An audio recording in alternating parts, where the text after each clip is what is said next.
darlings, and welcome to a new mood reading vlog. So let's get picking with tarot first. So today I am using the Tarot of the Holy Spectrum, which is this very cool chrome deck. So let's see what book we get. Okay, we have a card. I'll let you see it first. I can see it's got some green to match my outfit. What did I get?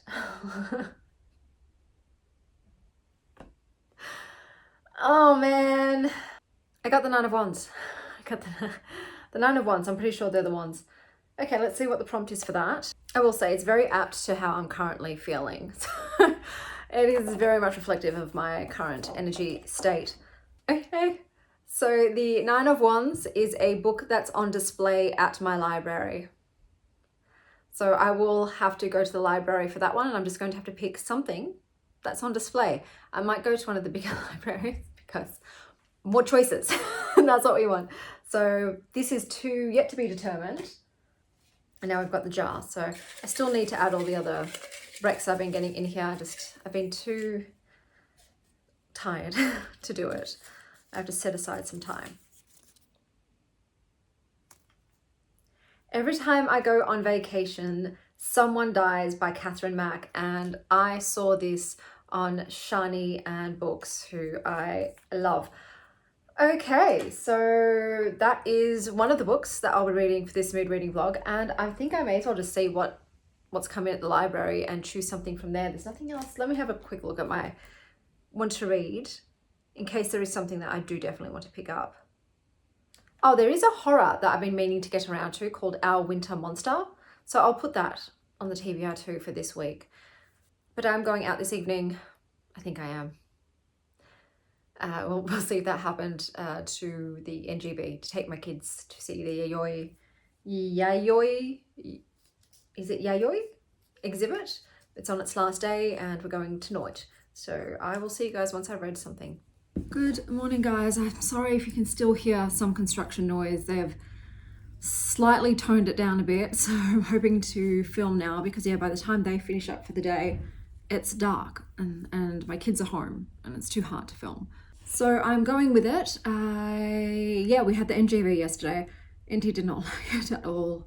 I think she was just too overstimulated and overwhelmed and didn't like all the flashing lights, but V had a nice time. I guess she got a lot of content for her TikTok reels.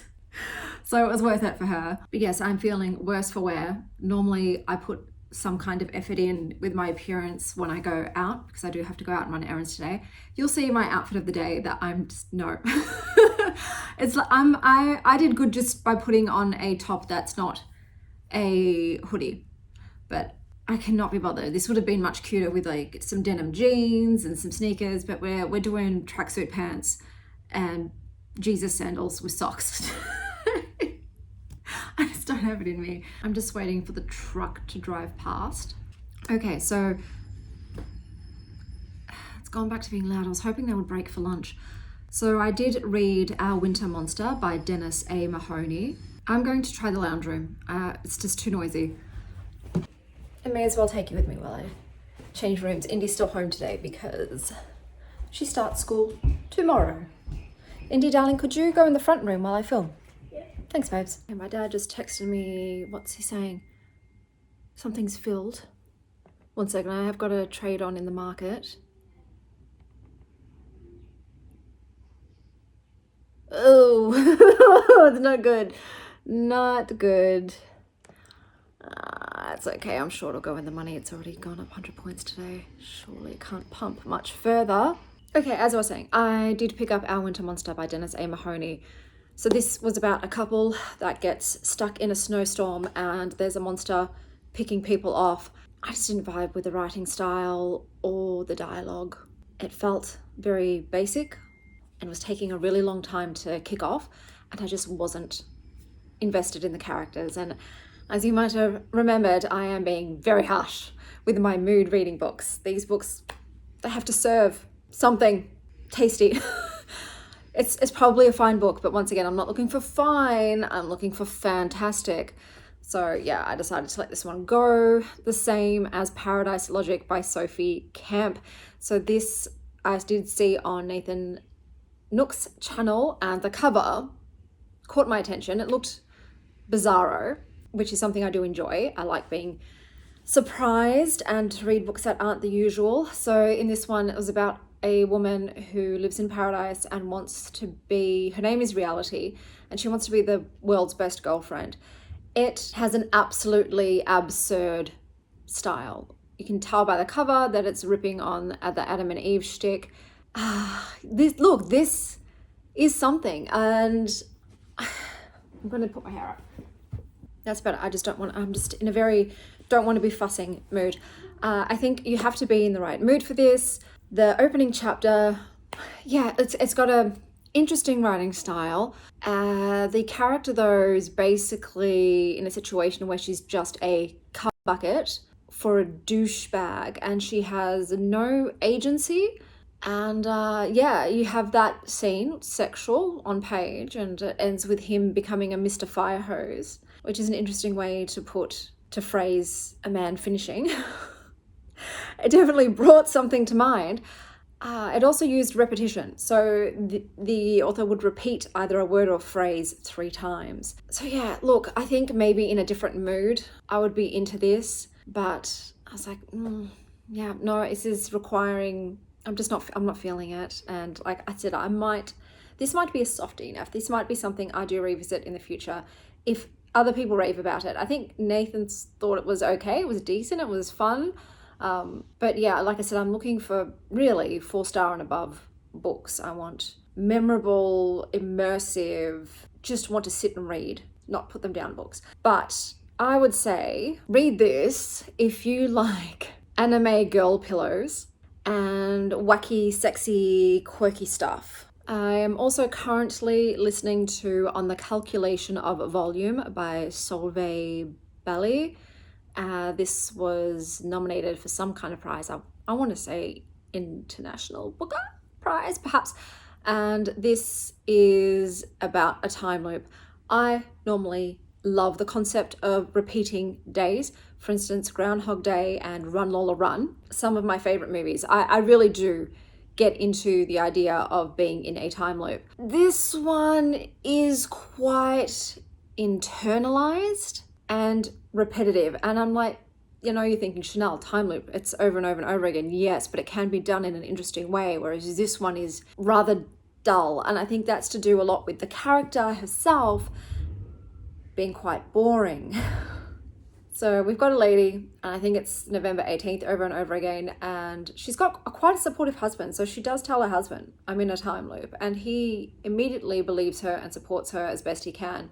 She hasn't got the constraint of being stuck in the same physical place. So when she wakes up in the morning, she wakes up wherever she went to sleep. So she can move about and change her location. So her husband does also believe her because she was meant to be in Paris, and all of a sudden he wakes up to her lying in bed next to him. So that does give her some plausibility and credibility in her story that she's repeating the same day over and over again. So yeah, like I said, it's just, I don't know, man. It's nothing really interesting has happened yet. It's such a short book that I will listen to it in full. Maybe it will become interesting at the end. I know I said I'm not going to give books benefit of the doubt, but because it's just so short, I'm not investing a huge amount of time. And I don't have any other audiobooks, so it's something I can listen to while I'm sitting and waiting during school pickup. So I'm going to continue on with that one. I don't have high hopes for it though.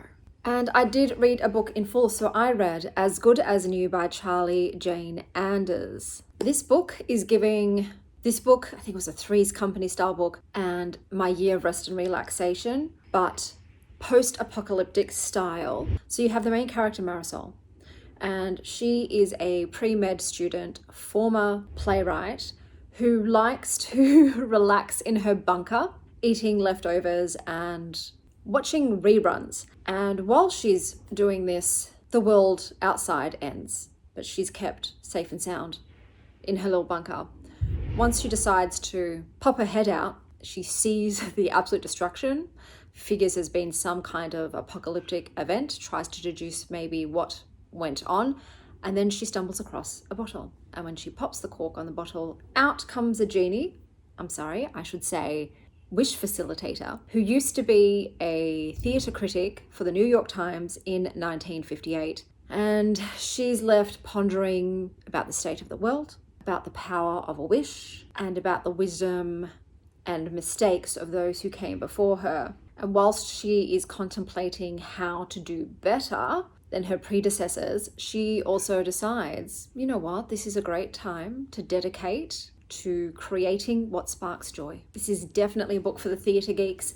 I really liked it. I hope this is not see-through. Pretty sure it's not. I actually really enjoyed this book. It is a short book, but it is interesting. She, like I said, the main character was giving the year of rest and relaxation kind of nonchalant, nonplussed, deadpan, definitely on the spectrum in some way, does what they want, does not care about societal norms and expectations character, then dealing with this massive event and processing it in their own way. So yeah, this was a really fun time. I enjoyed it, thought it was good. I have to go to the library to see what is on the shelves. I was going to go to a bigger library, but I don't have the energy.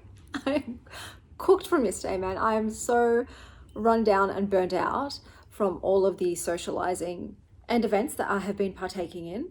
So because I also have my tooth appointment tomorrow to fix the tooth, and I'm both looking forward to it so that I can eat properly again, but I'm also not looking forward to the pain that is going to come, not just from the injection alone, but afterwards. It's making me feel ill. And I'm dreading it, but I know I have that tomorrow, and that is going to destroy the rest of my day, and that's the first thing in the morning. So after that, I'm going to be out of commission. So today I want to get all of my errands done that I need to get done. So I'll be picking the book from the shelf. So I'm praying to the library gods that the librarians there have done me a good one, have done me a solid, and have put some good books out. That's something I do miss. I used to love making up the displays. I would pick a theme and I would pick great books. And yeah, I do miss doing that. And I know some of the librarians literally just grab whatever and chuck it on. They don't really take a lot of time to select the books, but I'll be choosing that book today. I've also got to grab, every time I go on vacation, someone dies. So I've already got the ebook for it, but I might wait for the physical book to come in. It is available, but they've got to transfer it from another branch. So I don't know, because I really don't love reading on ebooks. They are helpful when it comes to arthritic pain over physical books. So they are fantastic for that. I can just like rest it, and I just have to just swipe like that, and I can rest my hands. So they are great for that. But eyes, I definitely prefer text, looking at text. I just don't like looking at anything tech. So no, I might wait for the physical version of that. But besides that, I also have some other library books that I need to read. I've got Peripathetic Notes on Unbelonging by Cher Tan, but I don't know why it does this. Sometimes the Libby app doesn't send the books to my Kobo. It just stays in the Libby app, and so I have to read it on my phone, and I don't know why. It does that with just a very small selection of the books. It just won't allow me to read them on Kobo. And that one is there, so that is not in its favor, but its cover is very cool, and I'm interested in the premise of it, and I'll tell you what that is. Let me tell you what that is. So Peripathetic is about shit jobs, about being who you are and who you aren't online, about knowing a language 4 times, about living on the interstices, this word I've never heard of before, about thievery, about wanting, about the hyperreal, about weirdness. I've also got Ghost Wall by Sarah Moss 2 on ebook that came in, and there are people waiting. That's what, I hate it when that happens because it just stresses me out. I'm like, oh, I'm not going to be able to get it back. This one is a litfic horror about a family who live as if they are ancient Britons, surviving by the tools and knowledge of the Iron Age. So it sounds interesting. So that's what's on the docket at the moment, and I will talk to you once I have read or DNF'd something.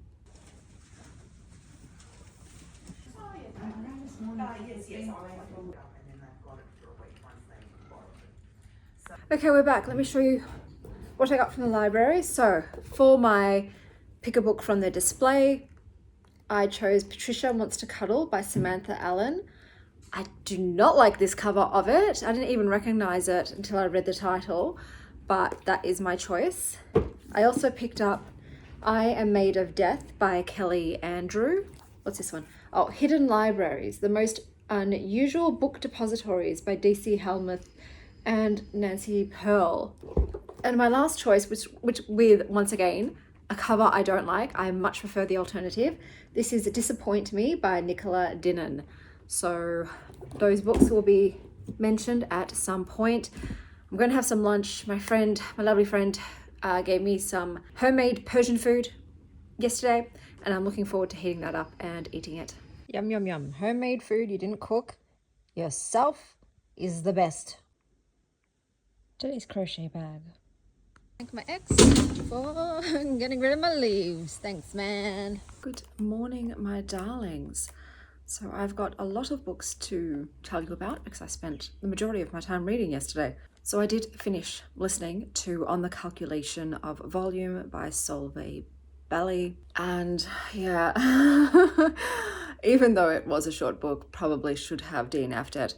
The main character just ends up becoming obsessed with charting the passage of time and trying to uncover why it's happening to her. But it is such an interior novel with so much of a slow burn that it literally stopped time for me, and I felt like I was trapped in this dull, boring time loop. It was not worth pushing through. Nothing of note happened. This is a series. It is beyond me why I would want to continue. I'm being quite harsh, but I just did not find anything enjoyable in this book. Then I picked up Rose Bargain by Sasha Payton Smith, and this is a YA romantasy, I kind of guess. And in this novel, it's supposed to be set in a sort of Regency era, but the vernacular is so modern, and that's a bit of a pet peeve of mine. But you have a girl, and she used to be wealthy. She's part of a wealthy family. They've fallen on hard times. Something happened to her sister when it was time for her to take her bargain. What are these bargains, you say? Well, there is a Fae Queen who rules this human land. And when girls come of age, they get to make a rose bargain. And they're pretty much making a wish based on the expectations placed on women at that time to be beautiful, silent, and obedient. So they'll make a wish to have perfect skin or a pleasing laugh or something of that vein, and they sacrifice something for it. It might be their pinky finger they sacrifice. It might be that they forever have cold hands and feet. They have to pay a price for their rose bargain. And when it's time for our protagonist to make a bargain, she goes, "Nah, brah, I'm good, thanks." Not going to. And everyone's shocked that that was even an option, not to make a bargain. But she ends up having to partake in this competition to become the bride of the Fae Queen's son, the Fae Prince, because she needs that wealth and power for her family's well-being. There is a love triangle between her, the Fae Prince, and the Fae Prince's human brother, also a prince. It was just feeling too YA for me, and too just high society BS that I just didn't care. Is this a bad angle? Should I? Hopefully that's better. Then I picked up this book right here. This is The Cat Lady Manifesto by Anna Gogo. I'll show you. It's got some beautiful, beautiful illustrations. The formatting in this is done gorgeously. It was a delight to peruse and to take a gander at. So really gorgeous, easy to read infographics and styling and formatting. So really well done. I'll start by saying, run for your lives. It's the older, childless, single cat lady. This author is sick and tired of the stereotypical negative cat lady depiction, like, for instance, the one in The Simpsons, the stock standard tearing down of a woman who doesn't fit society's role for women as that of mother and wife. Instead, the author wants to rebuild the cat lady into something powerful, mystical, self-possessed, and filled with pussy pride. The book, I'm on the precipice of sneezing. It's very unpleasant. And the book itself is filled with historical facts about cats, famous cats, famous cat ladies, and cat gentlemen. So I love that it included cat dudes as well, like Abraham Lincoln and Mark Twain. It also included famous depictions of cat-like women. For instance, we both agree that Michelle Pfeiffer was the ultimate Catwoman. You don't get better than Michelle. The book also talks about witch hunts, women's rights, medical misogyny, and feminist ideals. So it's a lot more than you think that you're going to get. Pretty much, it is a book about living life on your own terms. I really enjoyed it.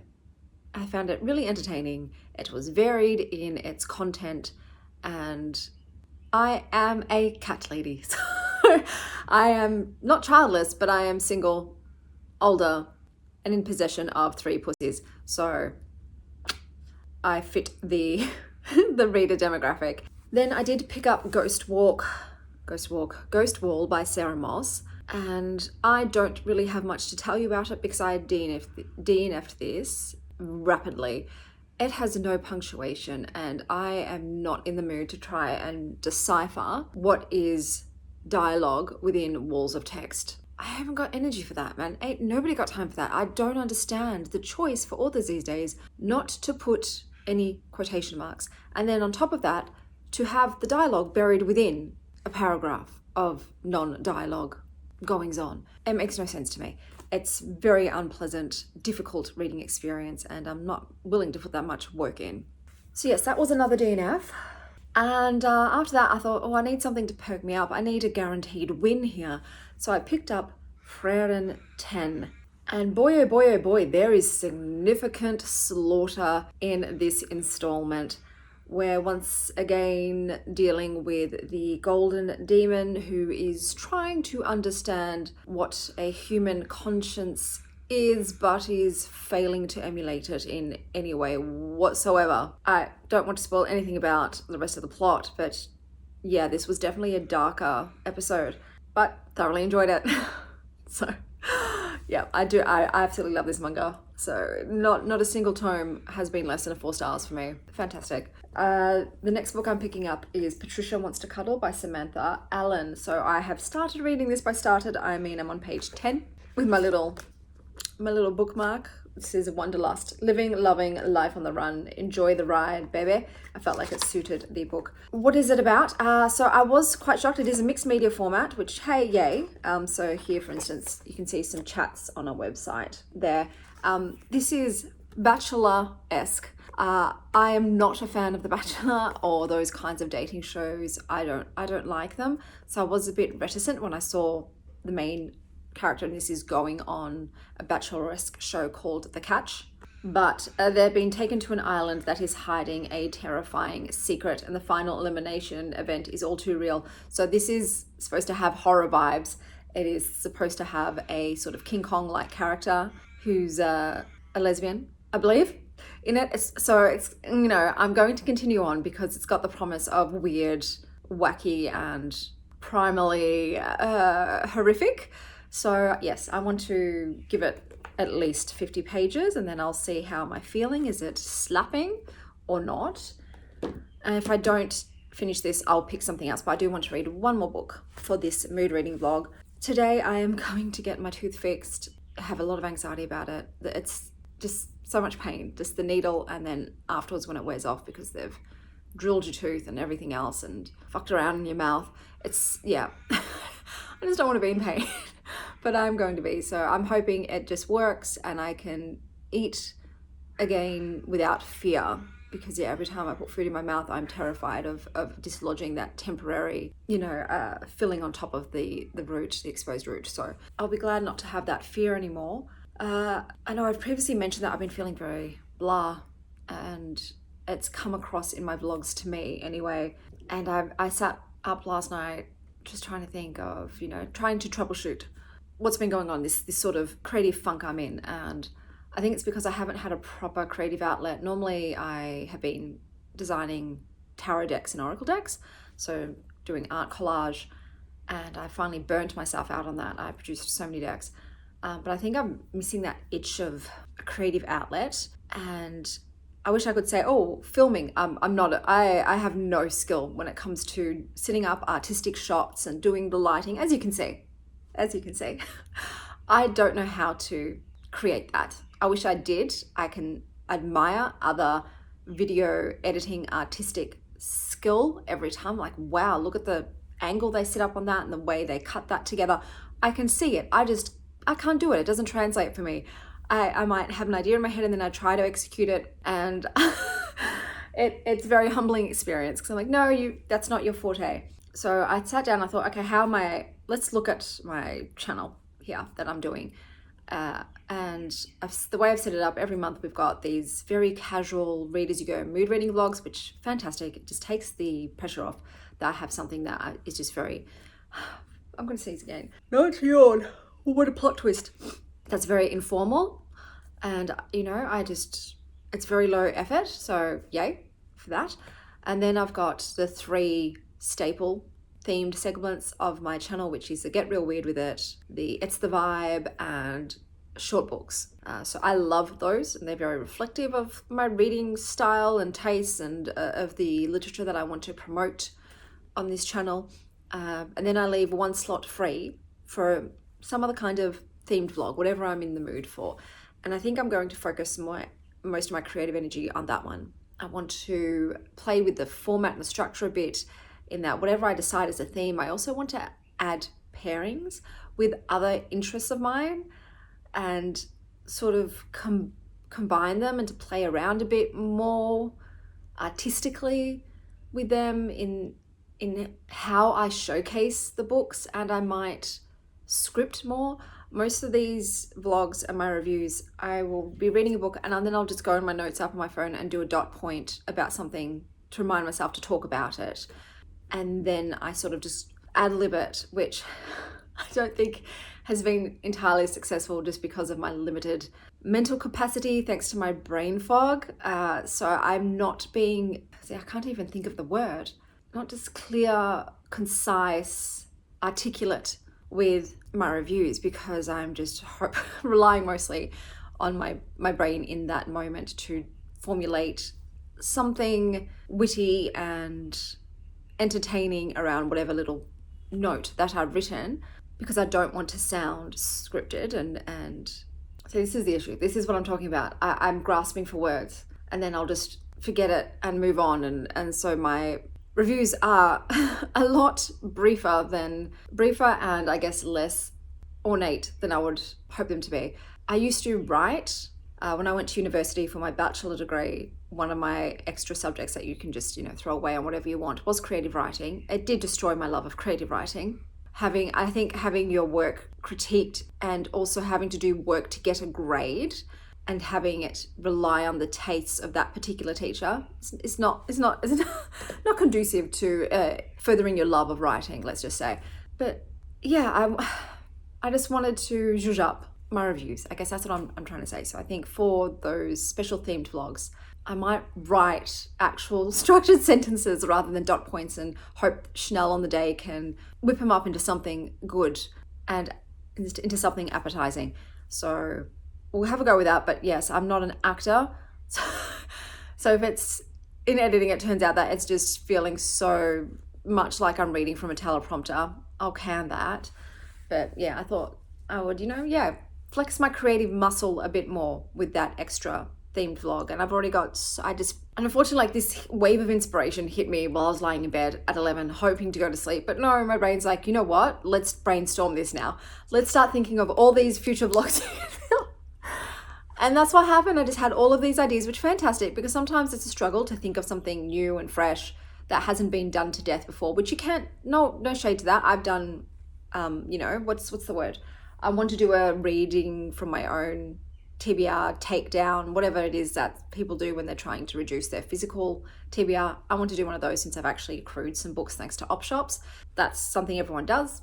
I want to do that too, but I also want to do something a bit different, a bit novel, a bit unusual. And yeah, last night, 50,000 ideas came into my head, and some of them are based on other ideas where I'd have to find books to fit it. Some of them are based, which is more preferable, on books that are already in my TBR, so the books I already want to read. And I think I want to especially try to lean into that a bit more to create a themed vlog around books that are already of interest to me. But yeah, I just had so much fun, and I've got thousands of notes now in my phone of book ideas and books that fit the prompts of the videos and how I'm going to pair them and structure them. It just had me giddy. You know, I was excited, and I think I was missing that. Everything was feeling very rote and repetitive and uninspired. So yeah, the theme blog I had lined up for this month, I'm just canning that in favor of something that's more exciting for me at this point in time. The downside of the theme blogs is, though, you are just choosing books fairly blind. Sometimes the books you choose don't end up being good. So yeah, this is why this mood reading blog, it's so important for me to only push into books that I really, really like, because yeah, when you have to push through too many other books that you're not enjoying but that you chose for the blog, and so therefore you have to read them because that's what suits the prompt, you risk burnout. So Patricia, hopefully she pulls through for me with her absurdity, and yeah, I will probably not talk to you again today because I'll be all lopsided, and therefore I'll probably touch base with you tomorrow. Today's tarot bag, but I'm not super happy with it, to be honest. I might sell this for very cheap. Hey Sils, what are you doing? What are you doing? It's a nice pose you're striking. No, I'm gonna come pet your belly. Yeah, it's gonna happen. It's gonna happen, Blue. Okay guys, I read Patricia Wants to Cuddle by Samantha Allen. Look, tell me why it took 75% of the book before the action finally began. The first 75% is just catty bitchiness between the female contestants. I can see that it's meant to be a satirical and funny look at influencer culture, the commodification of queerness, the absurdity of reality TV, but for me it was just so vapid and contrived, and I didn't enjoy the reading experience. And then the weird shit kicks off, and it just felt so over the top and out of nowhere that it was just like put in there to be weird. Like let's just go balls to the wall bonkers at the end here, no holds barred, and now we're a weird kooky book. So for me it was a very mediocre read. I also remembered that I was meant to be reading Every Time I Go on Vacation Someone Dies by Catherine Mack. Almost forgot it. This book is very much giving the movie Lost City. So if you love that movie, you might really enjoy this book. It's, you know, a cozy, light-hearted whodunit, but it was just trying too hard to be funny for me, and there was so many footnotes that were just superfluous, and once again I didn't find it funny. So the tone of the book, the characters, it wasn't my jam. This would also be a bit similar to The Most Wonderful Crime of the Year. It's got like that brevity and comicalness to it, but it wasn't for me. I wasn't in the mood, bro. So I did DNF that one. But I'd say read it if you like books set in Italy and a much sillier version of Only Murders in the Building. And I didn't want to end the vlog. I have to go get the book. Here it is. On a mediocre note. So I picked up Hidden Libraries, the World's Most Unusual Book Depositories by DC Helmuth. This was fantastic. So this really is very weird libraries. You have free little libraries in the trunk of trees. You have libraries on the backs of donkeys, underground libraries, beach libraries, free, public, private libraries. They were really interesting. Each library gets around 4 pages of screen time, of page time. I loved it. It was so fun to see all of these different libraries all over the world, and it just makes me happy that there are people out there who love books and want to make sure human beings have access to books. So I thought it was really well done. It was entertaining, and each piece was just long enough to give you all the information you needed without overstaying its welcome. But yeah, I thought this was a delight. I thoroughly enjoyed it, and I'm glad to have finished off this vlog on that note. Before I quickly do my wrap up, I forgot to do a perfume for this vlog. So this vlog's perfume is Dirty Vanilla by Heretic. And to me, this smelt like hot Bikram yoga with my cork yoga mat. It was giving very sensual skin-like perfume with a sweaty edge. Look, it's It's not unpleasant, but that's just what it evoked for me.